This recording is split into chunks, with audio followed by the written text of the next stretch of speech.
15 ராம் கீழே வரவும் ஒவ்வொருவராக புறப்பட்டனர். திலகவதி ராமிடம், குரு பேசினாண்டா, புறப்பட்டு வரானா என்று தகவல் சொன்னார். அது அப்போதைக்கு நிம்மதியை தர அடுத்த சில நிமிடங்களில் சுமித்ராவின் வீட்டை நோக்கி புறப்பட்டிருந்தனர். அங்கே சுமித்ரா வீட்டிலோ இவர்களை விட ஆரவாரமாக பெரிய கூட்டமே கூடியிருந்தனர். வரவேற்க என அத்தனை குட்டீஸ்களும் வாசலில் நின்றிருந்தனர். மல்லிகா, ராகவேந்திரர் இன்னும் நெருங்கிய உறவினர்கள் வாசலோடு வரவேற்று அழைத்து செல்ல அனைவருக்கும் வரவேற்பு அறையில் வரிசையாக அமர இருக்கை போட்டிருந்தனர். நடுநாயகமாக மாப்பிள்ளை அமர அழகான சோஃபா 2 போட்டிருக்க, ஒன்றில் ராமை அமர வைத்தவர்கள் பெண்ணை அழைத்து வந்தனர். வந்திருந்த கூட்டம் கூடவே நண்பர்களின் கேலி என ரத்தம் மொத்தமும் முகத்தில் பாய பிங்க் நிறத்தில் நின்றிருந்தாள் சுமித்ரா. பெரிய ஜம்காலம் விரித்திருக்க கொண்டு வந்த பூப்பழத்தட்டுக்களை ஒவ்வொன்றாக கொண்டு வந்து தர பெற்றுக்கொண்டு நின்றிருந்தாள். நீல நிறத்தில் கருநீல பார்டரோடு கிட்டத்தட்ட இவனது கலரிலேயே அவளும் உடையணிந்திருந்தாள். இது இயல்பாகவே இந்த கலர் ஒற்றுமை அமைந்திருக்க பார்த்தவன் கண்கள் அழைத்து வந்த அவளை மட்டுமே பார்த்து கொண்டிருந்தது. கொடுத்து முடிக்கவும் எடுத்து வந்திருந்த பட்டு சேலையை அணிவதற்கு உள்ளறைக்குள் அழைத்து சென்றனர். இவர்கள் எடுத்து வந்திருந்த மெரூன் பட்டு சேலையை அணிவித்து அழகாக அழைத்து வந்தனர். ராமின் அருகே அமர வைக்க பார்த்த அத்தனை பேருக்கும் அவ்வளவு திருப்தி. ராமின் அருகில் அமரவும் சற்றே குனிந்த நிலையில் இன்னும் சிவந்திருந்தாள். ராமின் முகத்தில் கூட ஆங்கங்கே லேசான வியர்வை முத்துக்கள் பூத்திருந்தது. கொஞ்சம் பதட்டத்தோடு படபடப்பாக வயதின் பெரியவர் ஒருவர், மாப்பிள்ளை பொண்ணுக்கு மோதிரம் போடுறதுன்னா போட சொல்லுங்க என்று கேட்க, ஏற்கனவே வாங்கி வந்திருந்த மோதிரத்தை ராமும் அவனுக்காக வாங்கி இருந்த மோதிரத்தை சுமித்ராவும் மாற்றி அணிவிக்க, அருகில் இருந்த ஸ்வீட்டை ஊட்டிவிடச் சொல்லவும் எடுத்து ஊட்டிவிட்டான். என்ன மாப்பிள்ள, ஒவ்வொன்றும் சொல்லணுமா? சந்தன குங்குமம் பொண்ணுக்கு வச்சு விடுங்க, நெற்றி வீட்டில் குங்குமம் வச்சு விடுங்க, நிச்சயம் முடிஞ்சாலே பாதி கல்யாணம் முடிஞ்ச மாதிரி தான், என்ன சொல்கிறீங்க? கூட்டத்தில் ஒருவர் சொல்ல சுற்றிலும் சிரிப்பலை கிளம்பியது. அவர்கள் பேசியது சுமித்ராவை இன்னமும் அழகாக்கி இருந்தது. சுமித்ரா, இப்போது உன்னோட மாப்பிள்ளைக்கு நீயும் ஸ்வீட் கொடுத்து சந்தன குங்குமம் வச்சு விடுமா, இப்படி சொல்லவும் அடுத்த சிரிப்பொலி கிளம்பியது. முகம் முழுக்க 2 பேருமே சிவந்திருந்தது. பார்க்கவே அவ்வளவு அழகாக இருந்தது அந்த நிகழ்வு. அப்போது கூட சுமித்ராவில் பேசிக்கொண்டிருந்தான் ராம். சுமித்ரா, ஏன் இவ்வளவு நர்வஸாக இருக்கிற? ரிலாக்ஸ். இதை சொன்ன அவனும் கூட கொஞ்சம் பதட்டத்தோடு தான் காணப்பட்டான். நடந்த நிகழ்வுகளை ஒருபுறம் வீடியோ எடுத்தபடி இருக்க, ராமும் தனது மொபைலை தந்திருந்தான் ஃபோட்டோ எடுக்க என. இல்லை, சுற்றிலுமே ஆட்கள் அதிகமாக இருக்கிறாங்க, அதுதான். தலை குனிந்தபடி பதில் சொன்னவள் தனது கைக்குட்டையில் முகம் துடைத்தபடி நின்றிருந்தாள். போதும், பொண்ணு மாப்பிள்ளை உட்காருங்க, பெரியவங்க ஆசீர்வாதம் பண்ணுறவங்க வாங்க என்று சொல்லவும் ஒவ்வொருவராக இருவருக்கும் சந்தனம் குங்குமம் வைத்து ஆசீர்வாதம் செய்துவிட்டு நகர்ந்து கொண்டிருந்தனர். கிட்டத்தட்ட 1 மணி நேரம் முடிந்திருந்தது. சரிப்பா, பொண்ணு மாப்பிள்ளை இப்படி உட்காருங்க, நம்ம பேசிடலாமா என்றபடி அதே பெரியவர் மிச்ச விவரங்களை பேசலாமா என்று ஆரம்பித்து, மாப்பிள்ளை வீட்டில் வர்ற செலவு எல்லாத்தையுமே பாதி பாதியாக பிரிச்சுக்கலாம்னு சொல்லியிருக்கிறாங்க. வேறு ஏதாவது பேசுகிறதா இருந்தாலும் பேசிக்கோங்க.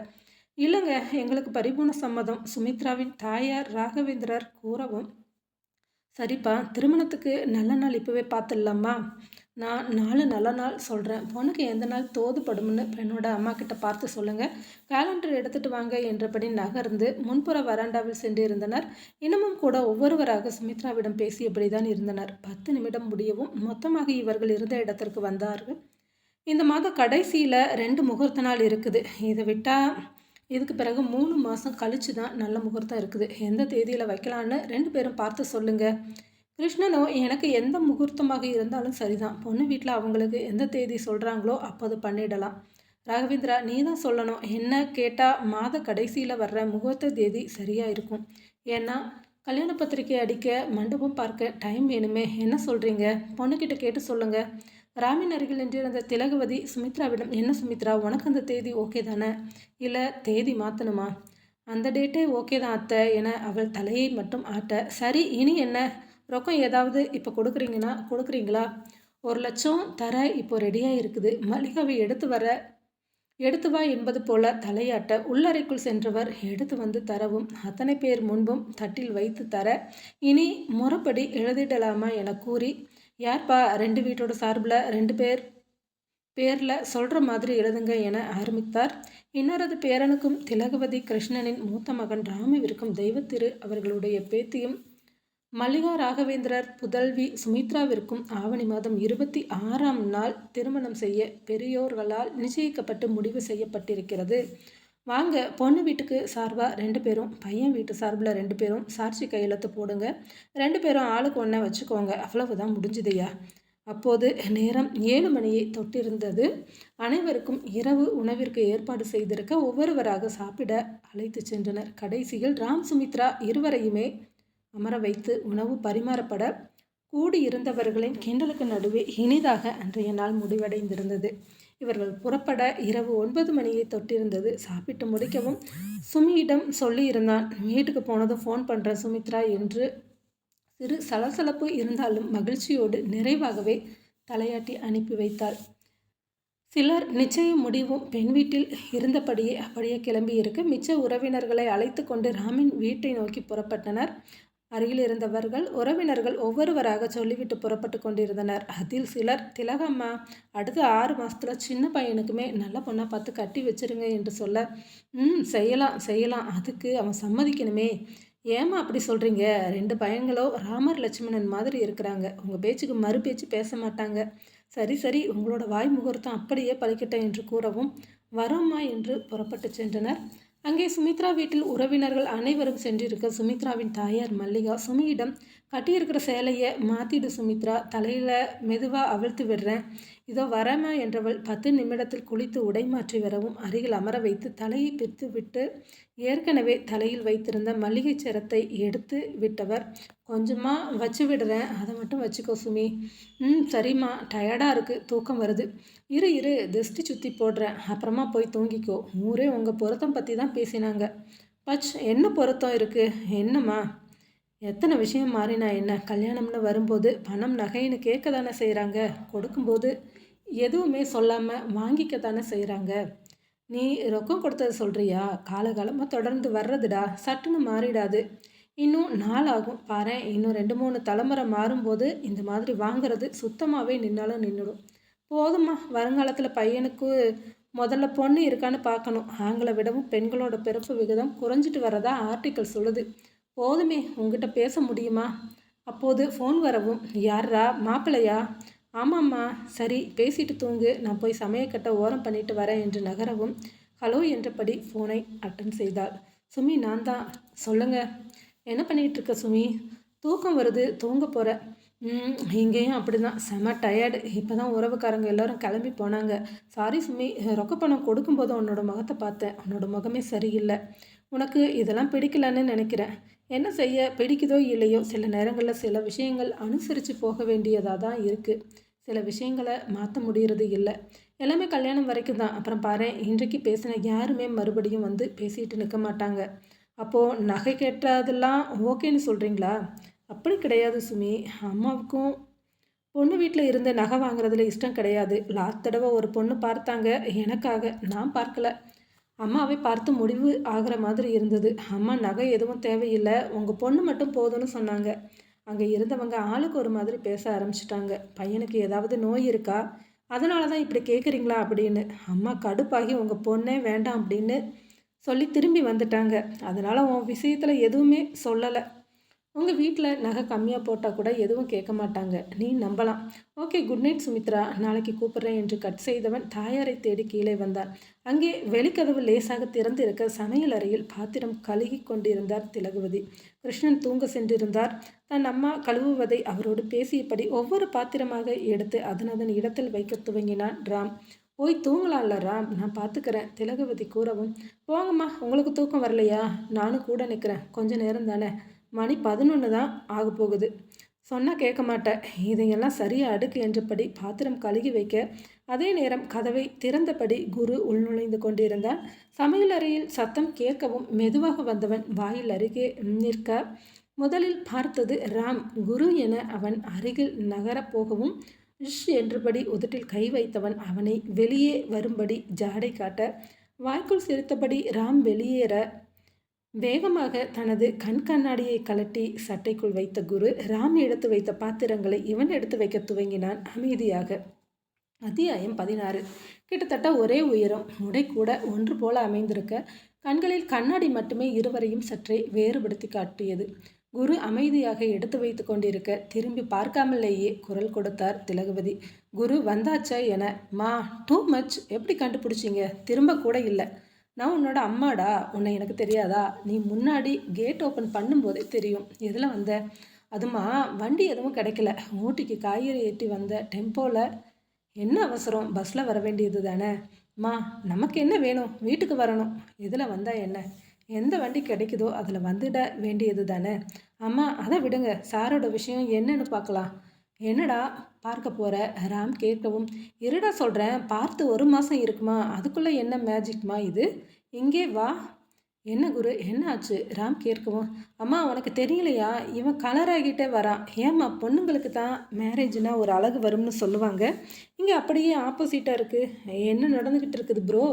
டே குரு, வந்ததும் ஏன் அவங்ககிட்ட வம்பிழுக்கிற? திலகவதி கேட்கவும், அதுதானேம்மா, குருக்கிட்ட 2 நாள் பேச போகிறது இல்லைன்னு நீ சொன்ன, அதை செய்யுமா முதல்ல. போட்டு தரையடா மகனே. இரு ஒரு நிமிஷம். ஏன் சார் ஃபோன் பண்ணும்போது பிஸின்னு வந்தது? அப்படி யார் கிட்ட சார் கடலை போடுறீங்க? மா, அவனை என்னன்னு கேளு. டேய், உங்களோடது நீங்களே பேசி முடிச்சுக்கோங்க. என்ன இதில் இழுக்கக்கூடாது. போய் ஹாலில் உட்காந்து 2 பேரும் பால் காய்ச்சி எடுத்துகிட்டு வரேன். குரு, சாப்பிட்டியா? ஏதாவது செய்யவா? சாப்பிட்டாச்சுமா, நல்ல கடையில். அடிங்க, காலையில் எனக்கு இதை செஞ்சு தாங்க, அதை செஞ்சு தாங்க அப்படின்னு சொல்லிட்டு வா, முதுகுலையே வைக்கிறேன். மா, ரொம்ப டெரராக பேசுகிறீங்க. நீ வா பையா, உங்ககிட்ட இன்னும் நிறைய பேச வேண்டியது இருக்குது.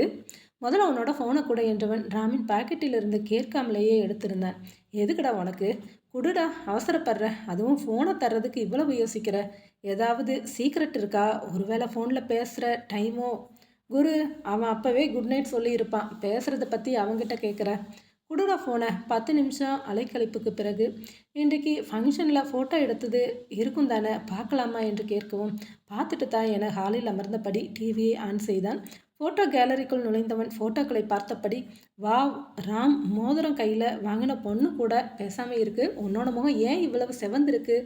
இப்படி சோபா ஓரத்தில் இருந்த தலையணையை எடுத்து அடித்தவன், ஏண்டா கிண்டல் பண்ணுறதுக்குனே ஃபோனை வாங்கி பார்த்து விளையாடுறியா? இரு என்றவன் சோபாவில் அமர்ந்தபடியே அவன் மேல் விழ, அம்மா அடிக்கிறான் என சத்தமிட்டபடி ஃபோனோடு குறுகி அமர்ந்திருக்க கிடைத்த இடத்தில் அடி விழுந்து கொண்டிருந்தது. நான் உன்னை எவ்வளோ மிஸ் பண்ண தெரியுமா? இந்த ஃபோட்டோவை பார்த்தா அப்படி தெரியலையே பையா. ராம் எழுந்துரு அவன் மேலே இருந்து. குரு, இந்த பாலை பிடி, குடிச்சிட்டு போய் தூங்குங்க, காலையில் பேசிக்கலாம். நான் நிறைய பேசணுமா ராம்கிட்ட? பையா, அந்த பொண்ணுக்கிட்ட பேசுகிறியா? எத்தனை முறை பேசுவோம் ஒரு நாளைக்கு? எத்தனை முறை போய் பார்த்துட்டு வந்திருக்கிற? பொண்ணோட பேர் என்ன? முக்கியமான கேள்வி. பொண்ணுக்கு தங்கச்சி யாராவது இருக்கிறாங்களா? டேய், ஒரு மார்க்கமாக தாண்டா வந்திருக்கிற. அம்மா பேசாமல் இவனுக்கும் பொண்ணு பார்க்க ஆரம்பிச்சிடுங்க. ரொம்ப ஆர்வமாக கேட்குறான். டேய் சதிகாரா, நான் இன்னும் நிறைய இடம் பார்க்கணும். உன்னோட பையனை கூட்டிக்கிட்டு ட்ரெக்கிங் போகணும். அப்புறம் வண்டியில் வச்சு இந்த ஊரையே சுற்றி காட்டணும். அதுக்கு முன்னாடி வாய்ப்பே இல்லை. எப்படியும் இன்னும் 7 வருஷமாவது ஆகும். ஏய், என்ன அப்படி பார்க்குற? பொய்யெல்லாம் இல்லை, நிஜமாக தான் சொல்கிறேன். வாராம், நிஜமாகவே தூக்கம் வருது. உன்னோட ரூமில் போய் மிச்சத்தை பேசிக்கலாம். அங்கே வந்தால் சத்தம் இல்லாமல் தூங்கலாம். என்கிட்ட வம்பு பண்ணக்கூடாது. காட் ப்ராமிஸ், வம்பளுக்க மாட்டேன். அம்மா, சாவியை கொடுங்க, நான் கேட்டை பூட்டிட்டு வரேன் என சாவியை வாங்கியவன் கேட்டை நோக்கி சென்றான். போராம், தூங்கு. நாளைக்கு ஆஃபீஸ் இருக்குல்ல, காலையில் பேசிக்கலாம். சரிம்மா என்றவன், டே வா தூங்கலாம் என அழைத்தபடி முன் செல்ல, ராம், நான் வேணும்னா என்னோட ரூமில் தூங்கட்டுமா? முதல்ல என் கூட ரூமுக்கு வா, அப்புறமா தூங்குவியா? கூடவே அழைத்து வந்தவன் அறைக்குள் வரவும் கதவை வேகமாக மூடியபடி, சொல்லு, இனியாவது ஒரே இடத்துல வேலை செய்கிற ஐடியா இருக்கா இல்லையா? ஏய், என்ன அங்கே நல்லவன் மாதிரி கூப்பிட்டுட்டு வந்துட்டு இங்கே வில்லன் மாதிரி பேசுகிற? குரு, அம்மா இதுக்கு மேலே வருத்தப்படக்கூடாது. வில்லன் மாதிரி இல்லை, வில்லன் தான். சொல்லு, என்ன சொல்லணும்?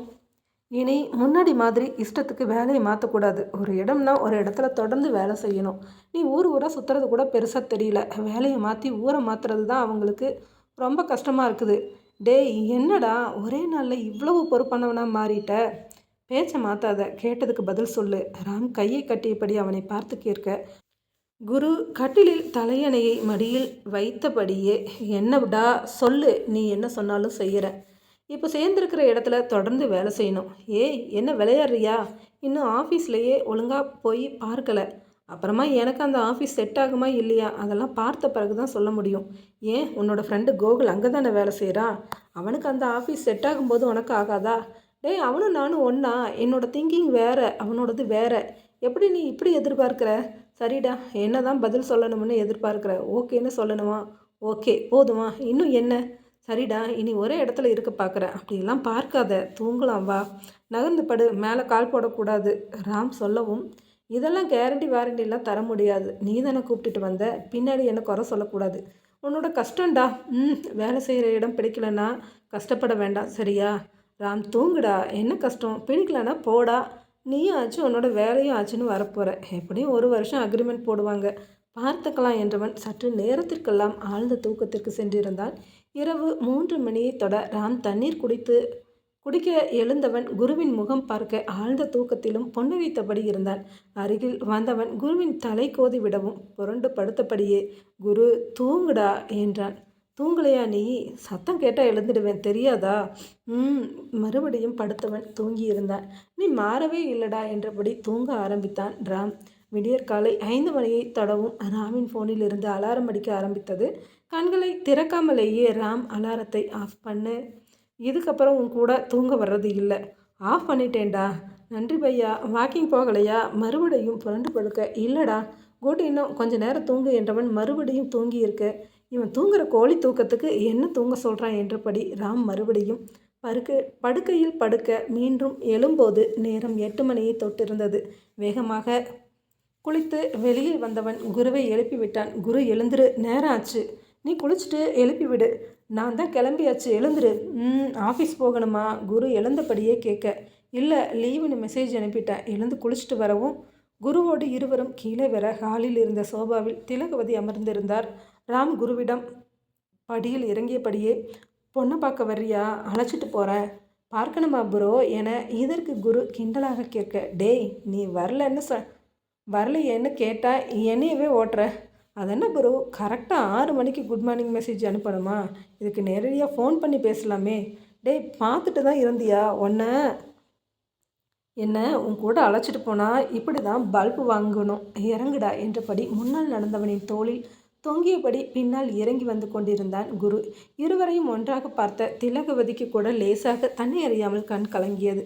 அந்த நேரம் அவர் மனதில் கடவுளிடம் இந்த ஒற்றுமை கடைசி வரைக்கும் நிலைச்சிருக்கணும் என்று நினைத்தவர் பார்த்து கொண்டிருக்க, குரு ராம் எடு ஜூட் என்றவன் வேகமாக படிக்கட்டுகளை இரண்டாக தாவி திலகவதியின் அருகே வந்தவன் மடியில் படுத்திருந்தான். நான் தான் ஃபர்ஸ்ட் என்றபடி, குரு சின்ன குழந்தை மாதிரி என்ன விளையாட்டு? எழுந்துடு, அம்மாவுக்கு கால் வலிக்கும். ராம் சொல்லவும், போடா போடா, இறங்கு குரு, இறங்குடா. டேய் அப்பா வராங்கடா. எங்கே என்றபடி மடியிலிருந்து தரைக்கு இறங்கியவன் தேட, திலகவதி, அப்பாவுக்கு இவ்வளோ பயமா? அவங்க காலையிலேயே கடைக்கு போயாச்சு. அம்மா குரு வந்தது தெரியுமா? ராம் கேட்கவும், தெரியும், காலையில் எதுவும் பேச வேண்டாம், மதியம் வந்து பேசிக்கிறேன்னு போயிருக்கிறாங்க. என்னது, எத்தனை நாள் வச்சு பேசுவீங்க? நான் இன்னைக்கே இதை முடிக்கணும். அதனால் ராம், நம்ம நேராக கடைக்கு போகலாம். கடையில் வச்சு எதுவும் பேச முடியாது. அங்கே போய் பார்த்துட்டா வீட்டில் வந்து பேச மாட்டாங்க. எப்படி? ஃப்ராடு, வா போகலாம், அழைத்து கொண்டு போகிறேன். டே 2 பேரும் சாப்பிட்டுட்டு போங்க. திலகவதி தட்டில் இட்லியை எடுத்து பரிமாற, இதோமா என்றபடி ராம் அமர்ந்தான். அவனுக்கு அடுத்த இருக்கையில் குரு அமர்ந்த போது சரியாக அந்நேரம் அவனுக்கு ஃபோன் வந்தது. அழைப்பது கோகுல் என என்னை பார்க்கவும் அழைப்பை ஏற்றுக்கொண்டு, கோகுல், டேய் வேலை ஓகேவா? அக்ரிமெண்ட் டைப் பண்ண சொல்லவா? கேட்டது புது மொபைலில் என்பதினால் சத்தம் தெளிவாக கேட்டது. திரும்பி அவன் ராமை பார்க்க அவன் குருவையே தான் பார்த்து கொண்டிருந்தான். ஓகேடா, இன்னும் 2 நாளில் வரேன், வந்ததும் பேசிக்கலாம். அப்புறமா முக்கியமான விஷயம், எனக்கு அங்கே தங்குற மாதிரி வீடு ஒன்று ரெடி பண்ணணும். என்னால் யார் கூடவும் தங்க முடியாது, தனி வீடாக வேணும். உன்னால் ஏற்பாடு பண்ண தர முடியுமா? ரொம்ப நாட்களாகவே பெங்களூரில் தானே இருக்கிற, முடியும் தானே? குரு, நான் குடியிருக்கிற அப்பார்ட்மெண்ட்டில் கூட வீடு ஒன்று இப்போ தான் காலியாகி இருக்குது. நான் கேட்டுட்டு சொல்லட்டுமா? கோகுல், ஏமாத்திடாத, அங்கே வரும்போது வீடு வேணும். வாடா பார்த்துக்கலாம் எனவும் சிரித்தபடியே ஃபோனை வைத்தவன் ராவிடம் திரும்பி, இப்போ ஓகேவா? சாப்பிடு ப்ரோ. அப்பா கடைக்கு போயிட்டு அப்படியே உனக்கு பார்த்துருக்கிற பொண்ணையுமே பார்த்துட்டு வந்துடலாம் சரியா? ராம், சுமியை பார்க்க போறியா? ஸ்வீட் ஏதாவது செஞ்சு தரேன், எடுத்துகிட்டு போங்க. திலகவதி கூறவும், ராம், அம்மாவுக்கு என்ன ஆச்சு? இந்த பொண்ணை அவ்வளவு பிடிச்சிருக்குதா என்ன? குரு, இந்த பொண்ணை பார்த்த நாள்லேருந்து அம்மா இப்படி தான் இருக்கிறாங்க. அம்மா சிரமம் எதுவும் பட வேணாம், நாங்களே கடையில் வாங்கிக்கிறோம். அவளுக்கு பால்கோவா பிடிக்கும்டா. ராம், கேட்டுக்கோ. கிளம்பலாமா? குரு சொன்னபடியே வெளியேறவும், அம்மா மதியம் ஆகிடும் வர, ஏதாவதுனா ஃபோன் பண்ணுங்க சொல்லியவனை பின்புறமாக தள்ளியபடி, டே கிளம்புடா, அம்மா பார்த்துக்குவாங்க இழுத்து கொண்டு புறப்பட்டான் குரு. வேகமாக முகத்தில் அறையும் காற்று போட்டிருந்த ஹெல்மெட்டை தாண்டி முகத்தில் மோத என்பதை தாண்டி வேகமாக வண்டி பறந்து கொண்டிருந்தது. ராமின் ஹீரோ ஹோண்டா பின்புறத்தில் இருந்த ராம், டே குரு மெதுவாக வண்டியை ஓட்டு, எதுக்காக இவ்வளவு வேகம்? அவன் சத்தமிட்டது காற்றோடு காணாமல் போனது. டே வடவள்ளி பொண்ணோட வீடு எந்த இடம் அதை மட்டும் சொல்லு. எதிர்காற்று வேகமாக இவன் புறம் திரும்பி கேட்க, நீ வண்டியை கொடு நான் ஓட்டுறேன், இவ்வளோ வேகமாகவா போவாங்க என்ற ராமின் வார்த்தைக்கு குருவின் சிரிப்பே பதிலாய் வந்தது. உன் கையில் வண்டி தந்தா இன்றைக்கு வீடு போய் சேர மாட்டோம், எவ்வளவு ஸ்லோவாக போகிற? டே அந்த பக்கத்தில் டிராஃபிக் அதிகம்டா, அதை விட வேகமாக போக முடியாது. ஆனால் இங்கே இல்லையே, போகலாம். பயமாக இருந்த என்னோட தோலை பிடிச்சிக்கோ. இப்படி சொல்லவும் வேகமாக அவனது முதுகில் அடி விழுந்தது. டே அண்ணா, இப்போ எல்லாம் அடிக்கடி அடிக்கிறடா, கொஞ்சம் அதிகமாக அன்பின் அடையாளம் இந்த அண்ணா என்ற அழைப்பு. அரை மணி நேரம் வர வேண்டிய இடத்தை 15 நிமிடத்தில் வந்து சேர்ந்திருந்தனர் இருவரும். கேட்டின் அருகிலேயே 6-7 சிறுவர்கள் விளையாடி கொண்டிருந்தனர். குரு வண்டியை கேட்டின் அருகே நிறுத்தியவன் கேட்டின் கதவில் கை வைக்கவும், நெல்லுங்க நெல்லுங்க என்றபடி முதலில் ஒரு சிறுவன் ஓடி வர, அடுத்தவனோ, ஹே நம்ம ராமண்ணாடா என்க. ராம் தான் முதலில் பேச ஆரம்பித்தான். என் அக்கா கிட்ட போகலையா? இங்கே விளையாண்டுக்கிட்டு இருக்கிறீங்க? அக்கா கிட்ட கேட்டுட்டு தான் இங்கே விளையாடுறோம். இவங்க யார்? குருவை பார்த்து கேட்க, என்னோட தம்பி. உள்ளே போகலாமா? இல்லை போகக்கூடாது அங்கிள், ஆண்டி 2 பேரும் வெளியே போயிருக்கிறாங்க, எங்களை தான் அக்காவை பார்த்துக்க சொல்லியிருக்கிறாங்க, அதனால் யாரையுமே உள்ளே விட மாட்டோம். இப்படி சொல்லவும், ப்ரோ உண்மையை சொல்லு, யாரும் இல்லைன்னு தெரிஞ்சு தானே அழைச்சிட்டு வந்த? டே நீ வேற ஏண்டா? ராம் இப்படி சொல்லவும், இரு குட்டீஸுங்களை நான் பார்த்துக்கிறேன், யாரையும் விடக்கூடாதா? உங்கள் அக்காவை கட்டிக்க போகிறவர் இவராவது போகலாமா கூடாதா? ஒரு வாண்டு யோசித்தபடியே, தெரியலையே, போகலான்னு நினைக்கிறேன். வில்லன்களா எங்கடா இருந்து வரீங்க? குரு இப்படி சொல்லவும் ராம் சுமையை ஃபோனில் அழைத்திருந்தான். அழைத்த மறுநொடியே வாசலுக்கு வந்தவள், பசங்களா 2 பேரையும் உள்ளே விடுங்க என்றபடி உள் சென்றவளை பார்த்தபடி ராம் நிற்க குருவின் பக்கம் மண்டியிட்டு அவர்களின் உயரத்திற்கு அமர்ந்தவன், எவ்வளவு அருமையாக சொன்ன வேலையை செய்கிறீங்க, அதுக்கே பரிசு தரணுமே. ப்ரோ நீ உள்ளே போ, நான் இவங்க கூட பேசிட்டு வரேன் என்ற ராமை அனுப்பி வைத்தான். ராம் வீட்டிற்குள் நுழைய, குருவோ, இங்கே பாருங்கள் என்னோடய பேக்கெட்டில் என்ன இருக்குதுன்னு கை நிறைய சாக்லேட்டை எடுத்தவன் யாருக்கெல்லாம் வேண்டும் என்று கேட்க, அம்மா தெரியாதவங்க கிட்ட சாக்லேட் வாங்கக்கூடாதுன்னு சொல்லியிருக்கிறாங்க, வேண்டாம். ஒரு வாண்டு பதில் சொல்ல, கரெக்டு, ஆனால் நான் தான் தெரியுமே. ஆமாம், என்ன விளையாட்டு விளையாடிக்கிட்டு இருக்கிறீங்க? கிரிக்கெட்டு உங்களுக்கு விளையாட தெரியுமா? ஏதோ கொஞ்சம் கொஞ்சம், நானும் வரவா? ஏமாற்றக்கூடாது என்கின்ற அக்ரிமெண்ட்டோடு குழந்தைகளோடு ஐக்கியமாகி இருந்தான். அங்கே சுமித்ரா ராமை பார்த்தவர் வீட்டிற்குள் அழைத்து செல்ல, அங்கே 2 சிறுமிகள் பேப்பரில் படம் வரைந்தபடி அமர்ந்திருந்தனர். சுமித்ரா, என்ன நீ எதிர்பார்க்கலல்ல?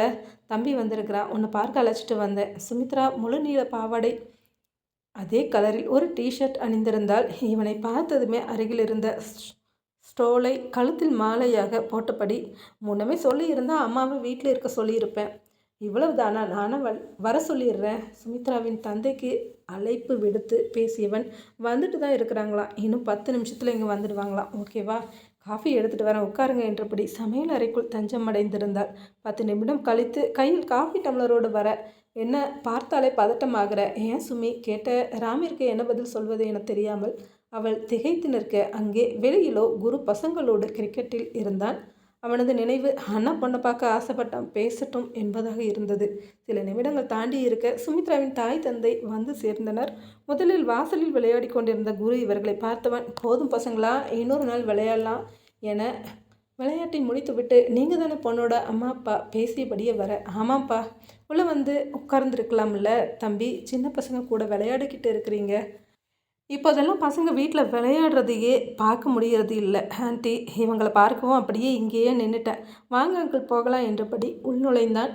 உட்கார்ப்பா, காஃபி எடுத்துகிட்டு வரேன் மல்லிகா கூறியபடி சமையல் அறைக்குள் நுழைய, தண்ணீர் மட்டும் போதுங்க என்றவன், ராம் கிளம்பலாமா? 2 மணி ஆகப்போகுது, அம்மா சாப்பிடாம வெயிட் பண்ணுவாங்க என சந்திப்பை முடிவுக்கு கொண்டு வர அடுத்த 2 நிமிடத்திலேயே புறப்பட்டு இருந்தனர் சகோதரர்கள். நீ சுமியை பார்க்கலையேடா? சொன்னவனுக்கு நீ பார்க்கணும்னு சொன்னதால தானே கூட வந்தேன், அதுதான் உன்னோட மொபைலில் பார்த்தேனே, வாமா வீட்டுக்கு போகலாம் என்றபடி கிளம்பி இருந்தான். அங்கே சுமித்ராவிடமோ மல்லிகா, ராமோட தம்பி குணத்தில் நல்ல மாதிரி தான் தெரிகிறான், சின்ன பசங்க கூட சரிசமமாக விளையாடுவோம், எவ்வளோ பொறுமை வேணும். இவரது பதிலுக்கு தலையை மட்டும் ஆட்டினாள் சுமித்ரா. வீட்டிற்குள் நுழைந்ததுமே, அம்மா பசிக்குது, சீக்கிரம் சாப்பிட ஏதாவது எடுத்து வைங்க என்றபடி சோபாவில் அமர டிவி ஆன் செய்தபடி நியூஸ் சேனலை ஓட விட்டான் ராம். நேயர்கள் அனைவரையும் திரும்பி பார்க்கிறேன் நிகழ்ச்சிக்கு உங்களை வரவேற்கிறேன் என ஆரம்பித்து முதலாக அவன் போன அந்த மலையை காட்டியபடி அங்கு நடந்த விபத்தை பற்றி தெளிவாக பேசி கொண்டு இருந்தது அந்த நிகழ்ச்சி. ராம், சேனலை மாற்று, இதை பார்த்தாலே கடுப்பாகுது. இதில் சம்மந்தப்பட்ட யாருக்கும் தண்டனை கிடைக்கல. கேஸ் நடந்துக்கிட்டே தான் இருக்கும். ஒரு வாரம் பிடிச்சி ஜெயிலில் வச்சுருப்பாங்களா அந்த ஆளை? 10 நாளில் ஜாமீனில் வெளியே வந்தாச்சு. கவர்மெண்ட்டோட பொறுத்த வரைக்கும் இறந்தவங்களுக்கு இழப்பீடு தந்ததோட முடிஞ்சு போச்சு. அந்த நிறுவனத்தோட லைசன்ஸை கேன்சல் பண்ணினது தான் அவங்களுக்கு கொடுத்த பெரிய தண்டனை. இதோ இப்போதும் வேறு பேரில் நடத்திக்கிட்டு தான் இருக்கிறாங்க. கை நீட்டி காசு வாங்குறவங்களுக்கு அதிகபட்ச தண்டனை என்ன தெரியுமா? டிரான்ஸ்ஃபர். அவ்வளவுதான். கடைசி வரைக்கும் கேஸ் மட்டும்தான் நடந்துக்கிட்டு இருக்கும். தண்டனை யாருக்குமே கிடைக்காது. ஒரு நாள் அது விபத்து தானே, கேஸை ஒன்றும் இல்லாமல் பண்ணிடுவாங்க. குரு, விடுடா, இவ்வளவு கோபம் வேணாம். மறக்க முடியலண்ணா. அங்கே அழுதவங்க இறந்தவங்க முகம்தான் ஞாபகம் வருது. எத்தனை வருஷம் ஆனாலும் அங்கே நடந்துட மறக்க முடியாதுல்ல. எத்தனை உயிர்கள். குரு, அம்மா வராங்க, பேசாத என்றபடி பாட்டு சேனலை மாற்றியவன் அமைதியாக சாப்பிட்டான். சற்று நேரம் கழியவும் அமைதியாக தனது லேப்டாப்பில் வந்திருந்த மெயிலை செக் செய்தபடி குரு அமர்ந்திருக்க கோகுலின் ஃபோன் இவனை அழைத்தது. டே சொல்லுடா, வீடு ரெடியா? பார்த்துட்டியா? அதெல்லாம் பார்த்தாச்சு. 20,000 வாடகை, பெட்ரூம் 1, சின்ன கிச்சன், ஹால். ஓகே தானே? என்ன விளையாடுறியா? வாடகை ஜாஸ்தி. என்ன வாங்குகிற சம்பளத்தை வாடகைக்கு கொடுக்க சொல்கிறியா? சரிதான். பெங்களூரில் வாடகை இப்படி தான். அப்பார்ட்மெண்ட்டுக்கு சொந்தக்காரர் நம்ம ஊர் பக்கம். அதனால தான் உனக்கு இந்த பேமெண்ட். வேறு யாராவதா இருந்தால் 25 கேட்டிருப்பாரு. நீ தான் சேர்ந்து தங்க மாட்டேன்னு சொல்கிறல்ல. இங்கே இது மாதிரி தான் 10 பேர் வரைக்கும் தங்குறாங்க. சில இடத்துல ஆண் பெண் பாகுபாடு கூட பார்க்குறதில்ல. டே, அதை எதுக்கு என்கிட்ட சொல்கிற? பேசிக்கொண்டு இருக்கும்போதே அருகில் அமர்ந்திருந்த ராம் ஃபோனை வாங்கியவன் கோகுல் எனவும் சொல்லுங்கண்ணா என்று குரல் காதில் கேட்டது. அந்த வீட்டையே பாரு, நானும் குரு கூட வரேன். அங்கே நிரந்தரமாக தங்குற மாதிரி ரெடி பண்ணி தந்துடலாம். சரிண்ணா எனவும் ஃபோனை கட் செய்தவன் எப்போது போவேன்னு சொல்லு, நானும் வரேன். டே, ஏன்டா, ஏன் இப்படி ஆயிட்ட? இன்னைக்கு நைட்டு கிளம்பிடுவேன். ஆனால் ராம் என்று பெயரை ராகமாக குரு இழுக்கும்போதே என்ன சொல்ல போகிற குரு? அது வந்து என லேப்டாப்பை மூடி வைத்தவன் எழுந்து 2 அடி நகர்ந்தபடி, நிச்சயம் முடிஞ்சால் வெளியே எங்கேயும் போகக்கூடாதுன்னு சொல்லுவாங்களே, நீ என் கூட வரேன்னு சொல்கிற? டேய், நான் என்ன பொண்ணா? ராம் கேட்டபடி குருவிடம் எப்போ பாரு கிண்டல் பண்ணிகிட்டே இருக்கிற, நீ காலிடா என்றபடி துரத்த ஆரம்பிக்க, நிஜம்டா, நீ வேணும்னா அம்மாட்ட கேட்டுப்பாரு என்றபடி சமையல் அறையில் இருந்த திலகவதிக்கு பின்புறத்தில் நின்றபடி பதில் சொல்லி கொண்டிருந்தான். ராம், குரு இப்போ தானே நல்லா பேசிக்கிட்டு இருந்தீங்க, அதுக்குள்ளே துரத்திட்டு இருக்கிற? போய் ஒரு பக்கமாக உட்காருங்க 2 பேரும். அம்மா, அவனை பேசாமல் இருக்க சொல்லுங்க, ஓவராக கலாய்க்கிறான். என்ன குரு சொன்ன? அம்மா, நீ தானே நிச்சயம் முடிஞ்ச வெளியே விடமாட்டாங்கன்னு சொன்னீங்க. அதை தான் சொன்னேன். அடிக்க வரான். இல்லைம்மா, வந்தப்போ இருந்து என்கிட்ட இப்படி தான் பேசுகிறான். ஒழுங்காக 2 அடி வாங்கி சொல்லிங்க. இப்போதும் அவன் ஒரு புறம் நகர இன்னொரு புறம் அவன் நகர்ந்து கொண்டே இருந்தான். எப்படி ப்ரோ, முன்னாடி வந்து குனிஞ்சு நிற்கணுமா? வந்து என்ன அடிச்சுக்கோ அப்படின்னு? முடிஞ்சா அடிச்சுக்கோடா. குரு ஓட தயாராகவே நிற்க குரு அவங்ககிட்ட வம்பு பண்ணாத. போய் ஏதாவது வேலை இருந்தால் பாரு. அம்மா, என் கூட பெங்களூருக்கு வரேன்னு சொல்லிட்டு இருக்கிறான். வந்தால் கூப்பிட்டுட்டு போ. அவன் எங்கேயாவது போகிறானா? தடவை வரேன்னு சொல்லியிருக்கிறான். அழைச்சிட்டு போ. சரி, அடிக்கக்கூடாது. நைட்டுக்கு டிக்கெட் புக் பண்ணணும். ட்ரெயினில் போகலாமா இல்லை பஸ்லையா? எப்படி வேணும்னாலும் போகலாம், வா. 2 பேரும் பேசியபடி நகர அப்போது தெரியவில்லை ராமிற்கு குருவோடான முதலும் கடைசியுமான பயணம் இதுதான் என்று.